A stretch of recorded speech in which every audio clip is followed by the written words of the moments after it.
We also have our guy, Mr. Shaggy, don't call him Granite Chin, Williams, on our Zoom call. How we doing tonight, Mr. Shaggyshane? Things couldn't be better on a Red Friday when your Kansas City Chiefs are about to host their third straight AFC Championship game at One Arrowhead Drive. Are you ready to kick some ass? Are you ready to kick some ass, baby? Let's go. Come on. Yeah.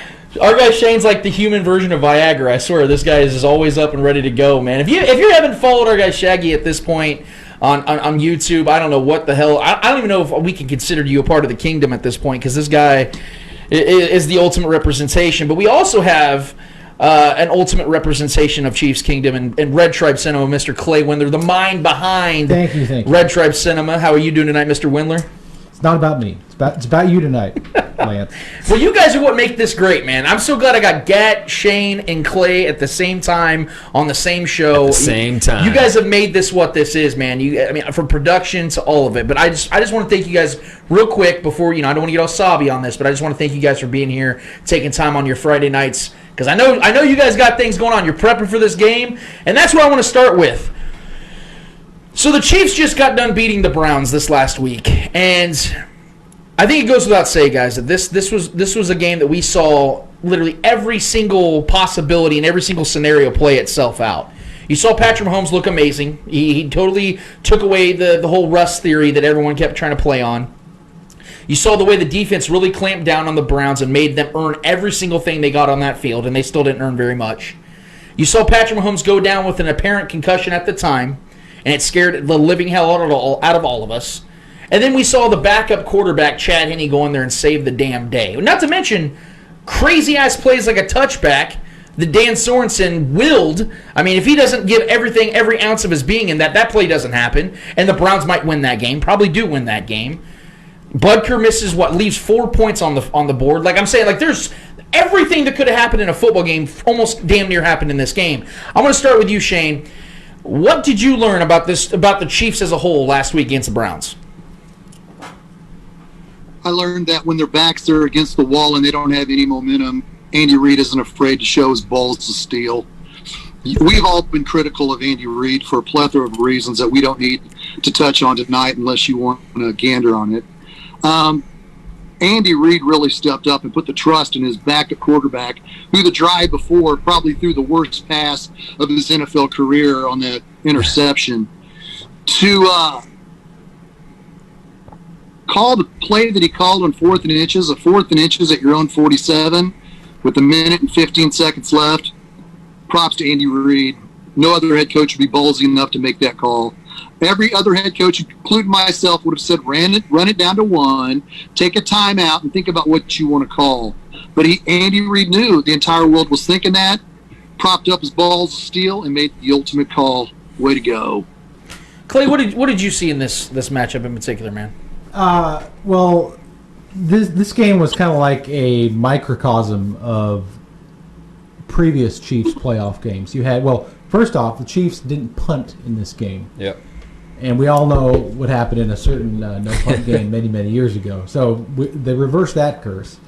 We had a microcosm of the Lynn Elliott debacle with Butker missing 2 huge kicks, and Sure. if he had missed 3 kicks instead of 2, they might have lost the game.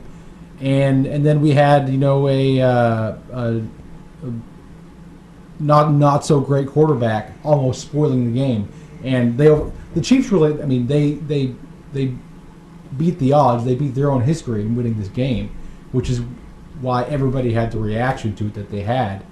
And just, I think even if the Browns had gotten that ball back, they still would have lost. But nobody really felt like that when it was happening. And so it was just, the game started the way most of us expected, I think, and then it turned out completely different. And it was, honestly, it might have been like the most memorable playoff game, other than the Texans game, obviously, that we've had since Mahomes became our starter. Yeah. Well, Trev, I mean, you and I watched this game together, and we talked about how there was a lot of. We felt like opportunities missed, but at the same time... That's every week, man. Yeah, when the Chiefs were clicking, though, you saw how easy it was for them to move the ball. I believe they scored on 5 of their first 6 drives, and the only reason they didn't score on the last drive is because they missed a field goal, if I'm not mistaken. Yeah, they scored on every possession Mahomes was out there. Right. Outside of that one missed field goal. So what did you take away from it real quick? It felt like 3 games in one. Like, I felt like there's 3 different stories, like with Mahomes going down, the missed kicks, and then, just the overall, and then the way it ended with Henne coming in and the heroics by Chad Henne. It felt like 3 different scenarios happening in one game, one sitting. It was a emotional roller coaster. As you know, we both were witnessing that at the same time and stressing out and going through a lot of different emotions. I'm glad Pat's okay. First of all, my biggest takeaway was the defense, man. I feel like I know we allowed a couple big chunk plays down the field, but that's the best running back tandem in this league. Those 2 running backs, Kareem Hunt and Nick Chubb, have been absolutely dismantling defenses all year. That's at one of the best O-lines, if not the best rushing O-line in the league. And we shut their asses down, right, as far as to their standards. Those guys run over everybody, just like we did against Derrick Henry last year in the playoffs. Everyone was like, oh, yeah, they were talking all that shit. And Frank, who heard it? Frank Clark. Everybody heard it, right? We heard it all week leading into that game. Just like we heard it all week, this is personal from Kareem Hunt. We shut their asses down. Outside of Kareem Hunt getting in, he got the pay dirt. I'll give him that. But outside of that, that was not a typical rushing outing from that Cleveland offense. And Dirty Dan, Tyrann Mathieu, Frank Clark getting pressure. Big guys were making big plays. Big names were making big plays, and that's what you want to see. It looked like we flipped that switch, and that's the most. As far as going into this next game, I'm not worried about our offense. Pat's going to go do what Pat does this next game. I'm not worried about that. But if our defense is clicking like that, and we can take that performance and one-up it going into this next week, that was my biggest takeaway. I was excited to see guys. Hitchens out there looking feisty again, carrying over what he was doing in the middle of the season. He's looked great all year, carrying over that vocalness, that leadership with the linebacker core, because we definitely need that. And it showed, man. Our linebackers were ready. They were up for the challenge against those running backs, and they did what they had to do. Sorensen making the big play. Tyrann was literally everywhere, sniffing out the ball.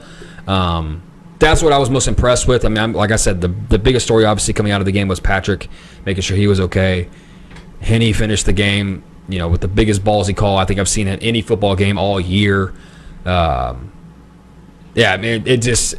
was such a relief. Like that game. It feels like we say this every week, but that game should have been a blowout, or it should never have been as close as it was. Obviously, if we would have had a nice little padding of the score if we didn't miss all those field goals, but that game should never have been as close as it was. The way our defense played and the way we were consistently in the red zone. Well, we just got to finish. To speak about, to touch on the blowout aspect of this whole thing. Because that's what we were expecting. Yeah, it's no mystery. It's no mystery that the Chiefs have been, I wouldn't say struggling against opponents, but they've been keeping it rather close, at least at the end of games. Right. I believe it's 7 straight games now the Chiefs have won by 1 touchdown or less, which is an NFL record that they continue to extend. For me personally, it isn't fun for me, Shaggy, to see the Chiefs play games this close. At the same time, I think there is some context that we need to be truthful and honest about when it comes to these close games, or at least it seems close at the end of these games. You look back at the Saints. The Chiefs are up 10 points with 2 minutes to go. The Saints score a very cheap, I won't say cheap, but a meaningless touchdown at the end of the game. Chiefs are going to win that game. You saw the way that they went up 17-0 against the Buccaneers. That game wasn't as close as it looked at the end, even though it was a 3-point game.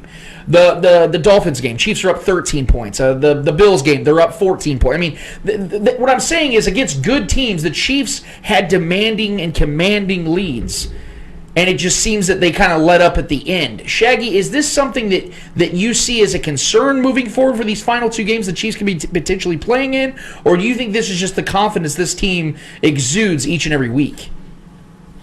When you look at it in totality, if you look at it in big picture, it's just the way things are trending for the Kansas City Chiefs for the entire 2020 season. Let's look at it with the Saints game. The Kansas City Chiefs had 2 14-point leads in that game and had the ball.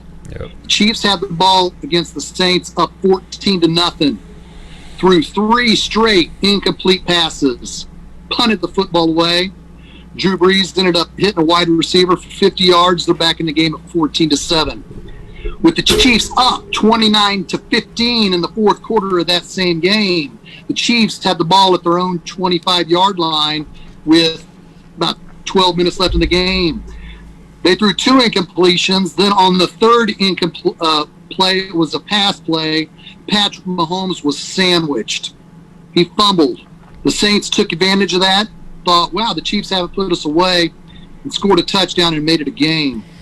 With the Chiefs up 30-10 at the beginning of the fourth quarter against the Miami Dolphins, Patrick Mahomes threw an interception, but it was a hell of an interception by Xavier Newman of the Miami Dolphins.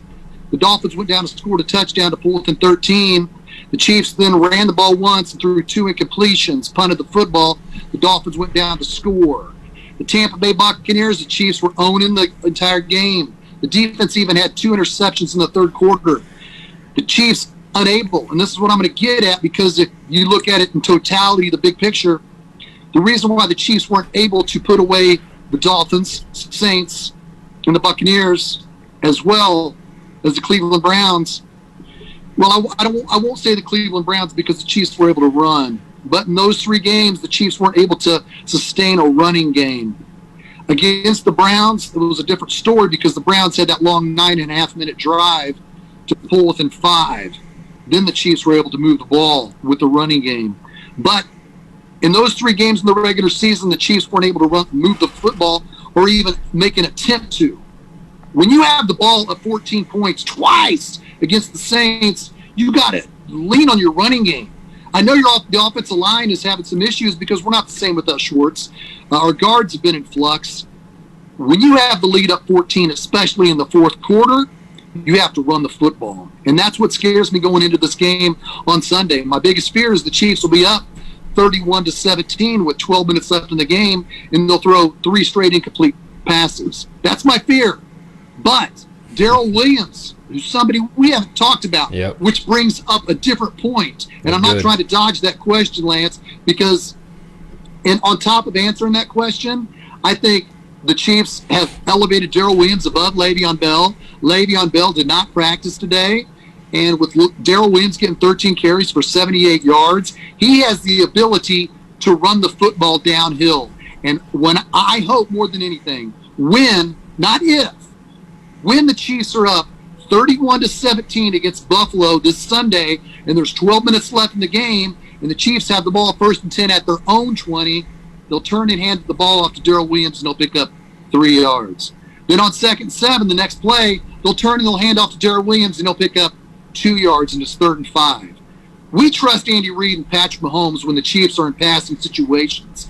When the Chiefs are facing 3rd and 5 and a clock that has just been running on the 2 previous plays, we trust Patrick Mahomes to look over the options of the 3rd and 5 play and hit the first down. And then what are you going to do on that next play? You're going to hand off, after you get the first down, to Darrell Williams.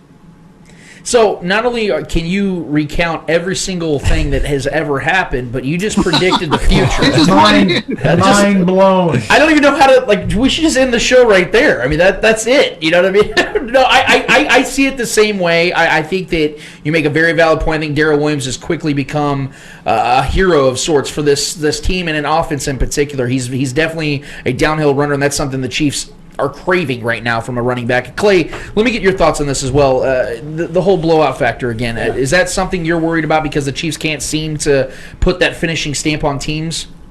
It doesn't really matter at all. I mean, the Chiefs are 24-1 now over their last 25 games with Mahomes starting. Yes, that's good. I'm a huge Chiefs homer like everybody in this room, but I still can't believe that that's a thing. Yeah, the Chiefs are 24-1, and what we have really seen, it really all kind of like came to a head in this last playoff game. You know, the Chiefs over the last 2 years they've shown everybody that they are an elite offense, and they're going to win primarily with offense. But they've shown they can win anyway at this point, and that's how they beat the Falcons. That's how they certainly beat the Browns last week. So, I mean, yeah, the Chiefs are a great offense, but we've seen them win with defense, and we've seen them win with their friggin' backup quarterback in the game. So they just win. That's all they do. I mean, it doesn't matter how they win. All they do is win. Right. For me, it's about my But health. you can't be exposed. You can't take a chance on putting pressure on Patrick with 3 Right. minutes left. Okay, we didn't do anything. We let this 21-point lead get down to Right. 2 points. Go 4.5 minutes, Patrick. Go win this game. If you're able to run the ball in the playoffs, it's freaking huge, man. Yep. I can't stress that enough. Yes, the Chiefs were 14-1 this year. We throw away the Chargers game. And we are nitpicking. When your team is 14-1 with your starting quarterback, you nitpick at what scares you.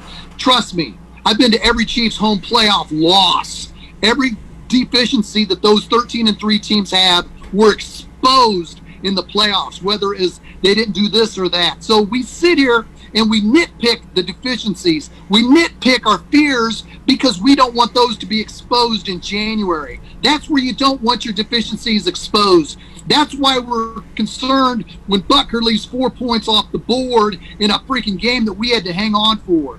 And that's why we're concerned with why these massive freaking big games, blowouts that become, okay, Patrick, it's 4.5 minutes left. You didn't have a running game against these Buccaneers, Saints, and Dolphins. Finish it by passing. Are we nitpicking? Yes, but those concerns need to be discussed, because if we're sitting here with 4 minutes left in this Sunday's game and the Chiefs are hanging on to a 34-32 game, we're going to be thinking, what happened in the fourth quarter? Why didn't we have a running game? Why were we throwing on every possession in the fourth quarter with incomplete passes stopping the clock? Let's finish the game by running the football. I trust Darrell Williams. I trust him. Lance, you and me were at the Raiders game last year, 13 months ago at Arrowhead, where Darrell Williams suffered I think it was a hamstring or an Achilles, but he was gone. We forgot all about Darrell Williams last year in the playoffs. He's showing that we can trust in him. He knows the system.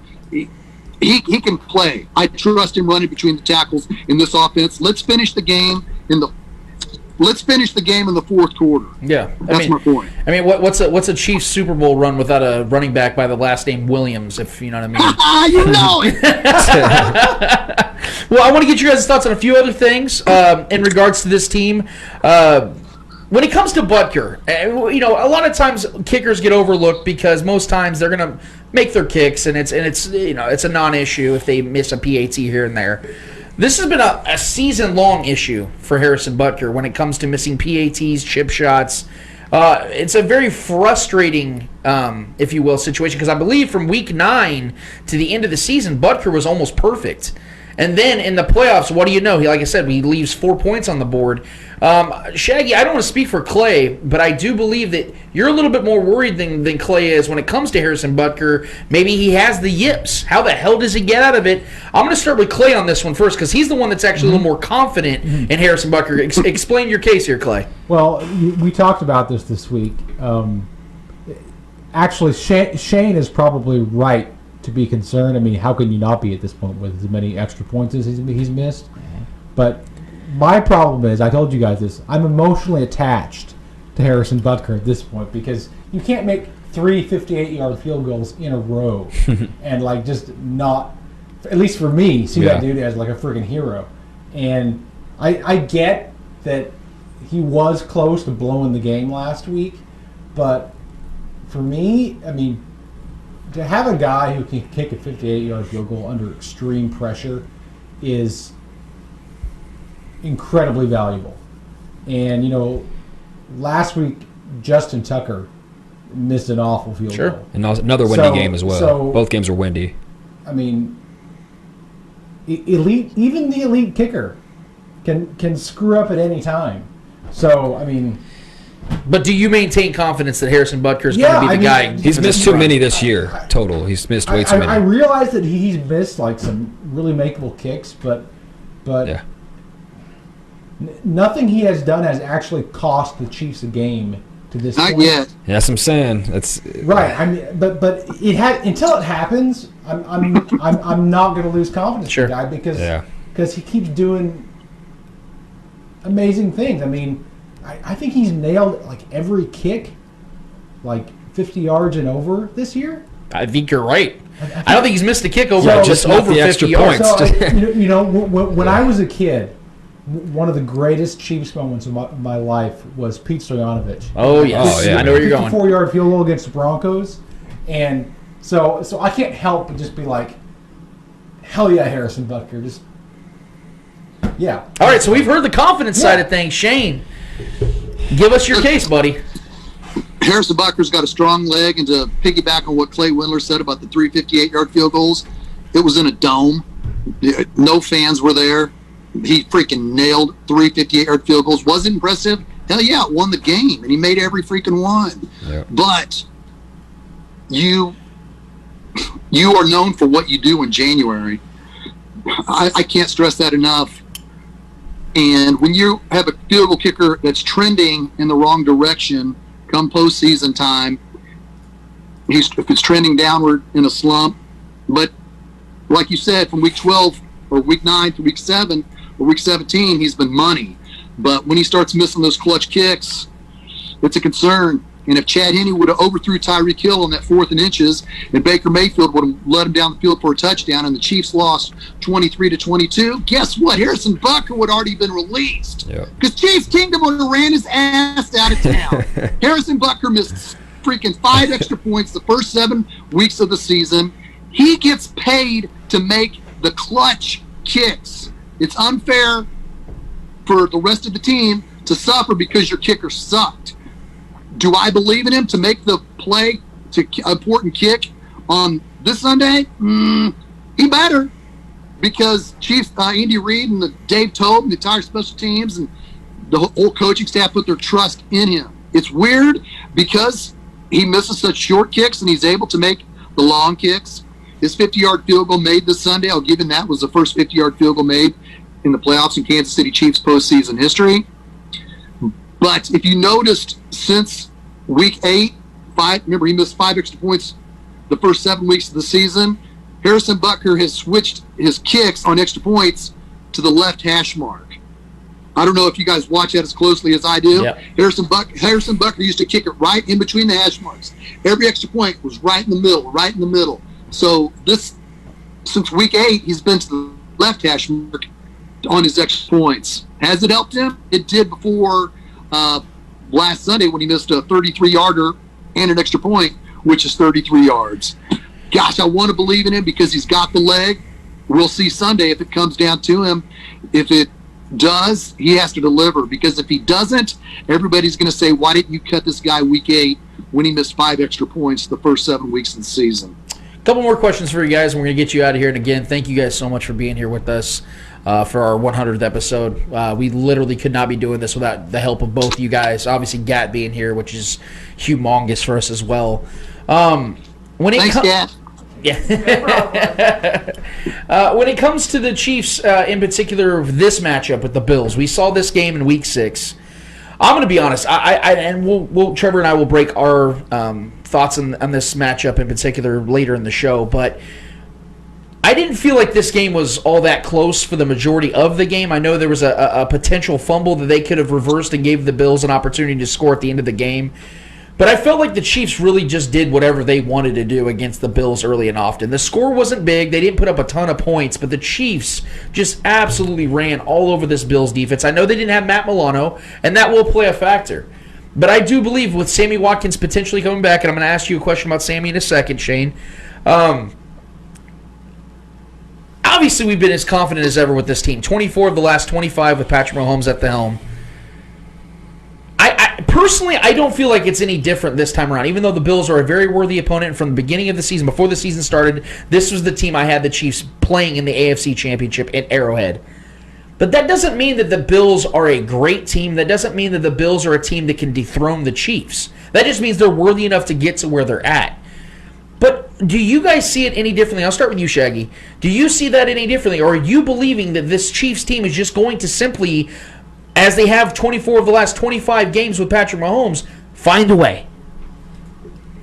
I think it will be a different game than it always is. You always think, well, since the Chiefs played, well, I'll go back to last year, everybody thought since the Chiefs played the Titans and Derrick Henry ran all over us the first time that the Chiefs were going to have to keep up with Derrick Henry by passing the football by scoring, obviously having a better passing game than their running game. Outpace them. Yep. But I think that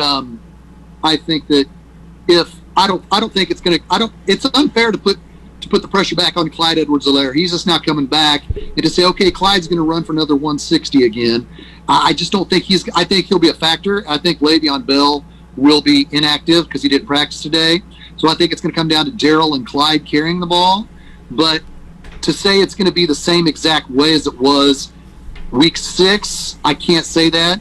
I do believe this. If you're asking me, if you're getting after me a prediction of the game, I think the Chiefs will be up, like I said 10 minutes ago. The Chiefs will be up 31-17 with 12 minutes left in the game, and they'll have the ball on their own 20-yard line, and they will decide how they want to finish this game. Do they want to throw 3 incompletions to stop the clock and punt it back, or do they want to put their trust in Darrell to take the time off the clock and win it? What about you, Clay? How do you see this matchup shaking down, man? Well, when the Chiefs went to Buffalo, it was pretty rainy and cold that day, and Josh Allen, he was butt, to put it lightly, for about it was bad. 3.5 quarters, and the weather's going to be even worse on Sunday. I mean, it's going to be cold as shit. It's going to be at least like 10 degrees colder than it was in Buffalo, and there might be sleet.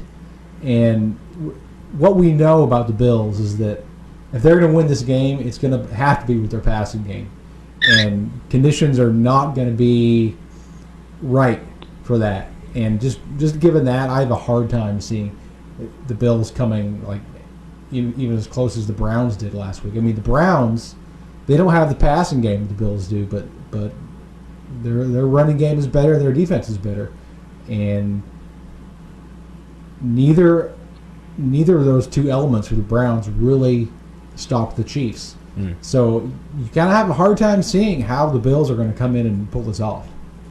About you, Trey? Good point, Clay. What I want to say about that, Clay brings up a good point. Another thing about the Chiefs and playing against Josh Allen, Steve Spagnuolo is really good about covering up the Chiefs' shortcomings and deficiencies. In Bob Sutton's system, I know his name is supposed to be forgotten, the Chiefs' cornerbacks were always left on an island in the standard 3-4 defense, and the Chiefs' defense and cornerbacks were always exposed. We could say Steve Nelson, Phillip Gaines, we could name off a plethora of guys. The Chiefs' shortcomings and like I said, their deficiencies, Spagnuolo is able to cover up. If we're concerned about Charvarius Ward, he's going to have an extra safety back there. He's going to go nickel wide to keep those cornerbacks from being exposed. That's what I love about Steve Spagnuolo. We're going to fear Josh Allen and Stephon Diggs and Cole Beasley coming into this Sunday's game, but we know and we trust the Spagnuolo. Trust is so freaking huge. We trust that Steve Spagnuolo is going to put the Chiefs defense in a situation to be successful. I'm not going to say there's not going to be a play where a player will give up a 55-yard bomb or a 52-yard run, but for the most part, having Steve Spagnuolo, I trust him in this big game to slow down Josh Allen to 17 points.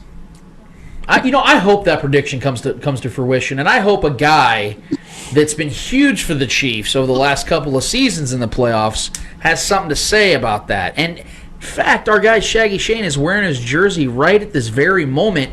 Shane came at me this last week. He told me, "Hey, don't you dare talk about my Sammy." And I had to kind of pull back for a little bit because I'm stating some facts about Sammy Watkins missing his 15th game in 3 years with the Chiefs, and I'm talking about, is he soft? Is he injury prone? I'm asking questions, and my dude Shaggy's in my DMs letting me know. That's not okay, Lance. That shit ain't gonna fly with my 6'5" frame. That's just not gonna fly. So let me ask you a question, Shaggy, because it does sound like Sammy's gonna play in this game, or at least he's gonna be active. What are you expecting from my guy Sammy Watkins, and how much is it going to help the Chiefs get this victory against the Bills? Let me say this first. My defense of Sammy Watkins is because he stepped up. The Chiefs going far in the playoffs the last 2 years and winning the Super Bowl is because of, obviously, it's Patrick Mahomes. Nobody's ever going to take that away from him. Patrick Mahomes is the best quarterback in the National Football League, just like I said he would be before we drafted him. But Sammy Watkins caught the freaking football in all those games. He's the most consistent wide receiver in Chiefs postseason history. Look at the stats. And by being consistent, you have to catch the football. I was 4 rows in the back of the end zone when the Chiefs had home field advantage in 1995 and January 96. And I watched Lake Dawson, who was 10 feet in front of me, go up and drop the freaking football that would have won the game. In 2003, when the Chiefs played the Indianapolis Colts and nobody punted, but the Chiefs had to settle for a field goal on the opening possession, Mark Bowricker dropped a football 10 feet in front of me. That was freaking huge. We were known for playoff drops. Dick Vermeil spent the entire offseason that year saying, well, if we catch touchdown passes in the playoffs, then we will get rebounds. So we spent our entire life waiting, man, what's it like to catch a touchdown in a clutch situation in January? Well, guess what? Number 14, Sammy Watkins catches them all in the postseason. Yes, it sucks he's hurt. Yes, it sucks. This was his year to make money. Sammy Watkins signed a 1-year deal with incentive-laden clauses to make a whole bunch of money. Guess what? He lost big bucks. And when Sammy Watkins is a free agent come July, he'll be one of them later tier receivers that'll get signed to a 1-year deal. He knows he messed up. It's not his fault. It's just part of the game. But he knows that he fell short. But he steps up in the playoffs. I will always defend any player that took the Chiefs to the championship game and won them the Super Bowl. Was I hard on Andy Reid? Hell yeah, I was, because his loyalty to Bob Sutton, I feel, cost us the Super Bowl in 18. But guess what? I'm not going to be hard on Andy Reid now because he made the necessary changes and brought us a Super Bowl title and led us back to the AFC Championship game the next year. Props to Andy Reid for that. But to your specific question of Sammy Watkins, his stats in the playoffs don't lie. He missed Sunday, which hurt his stats. But if he comes back and play, I expect him to play well, because if you looked at the interview with Sammy Watkins, that he really opened up about the inner vibes of the odyssey of our universe. He said when he was drafted by Buffalo, he felt like the entire city of Buffalo came down on his shoulders. He felt like he had to deliver for Buffalo. He felt like number 14 was Buffalo. Well, guess what? Stephon Diggs is wearing that number 14 jersey a little bit better than Sammy Watkins did. So when number 14 gets on the field this Sunday at Arrowhead, he knows, hey, I felt like I had to defend Buffalo. I felt like I was Buffalo. I came into the NFL as a top 5 draft pick, being a Buffalo Bill. This game means a lot to Sammy Watkins. And if I'm ever critical to you, freaking Lance, Clay, Trevor, Gat, Eddie, it's only because I love you. So don't take those DMs personal, my brother. No, I never do. I just think it's amazing, bro. And everything you're saying is 100% true. The Chiefs need Sammy Watkins to be out there and to be healthy. And also, just for the poetry side of things, I think this would be beautiful for him to go out there and perform at a high level again against the team that drafted him. I think it would be amazing. And you're all right. Stephon Diggs has absolutely filled the role that the Bills were trusting Sammy Watkins to be years ago. I just think that when you look at the matchup, and again, Trevor and I are going to break down this in the next segment, I just think when you look at the way the Chiefs have been able to defend the pass on a consistent basis, I don't feel like Stephon Diggs is going to be Stephon Diggs as much as he normally is. So he's a little banged up. I trust Spagnuolo. I trust Spagnuolo to have a system to where his cornerbacks aren't exposed. Yes, on the first play of the divisional round last year against Houston Texans, Deshaun Watson was able to expose the Chiefs when they had a hole in the secondary and gave up a 50-yard touchdown bomb.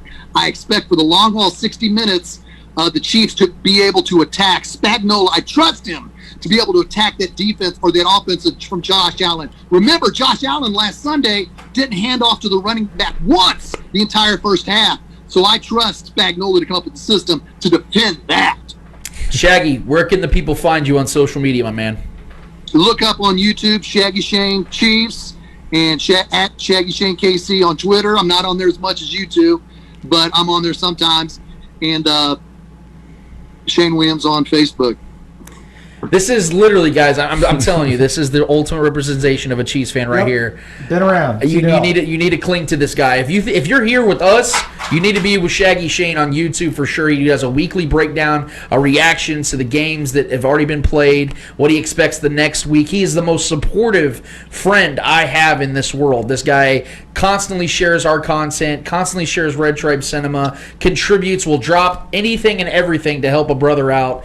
my dude, you're helping me out right now. You're helping a brother out big time in episode 100. I literally would not be able to do this without you, man. You were my first big supporter when I started The Spoken way back when, man. You were the first big time one, and I mean that literally and figuratively. You are the best human being I've ever met, and I really hope you do a couple goose frabas before you go back out there to Tracy in the living room, because you are fired up, my man. And I hope you bring that fire on Sunday, because the team's going to need you, my man. You may not be at You know what it's about. Yeah. You may not be out there in person, but they need you, man. They need you. So, Shaggy, I think it goes without saying, we definitely appreciate you taking some time out of your Friday night to be with us. I love you, man. You are, like I said, the best human I know. Too, and thank you so much for being here with us, buddy. I love you guys. I love you, Clay. Take care, man. And Trevor, keep cheering on those Kings, buddy. We're going to turn around one day. We're trying, man. We're trying. Love you, brother. You have a great night. You too, man. See ya. And that is our guy, Shaggyshane. Without question, the GOAT. He is the GOAT. I dare to say he's the Patrick Mahomes of Chiefs fans. That's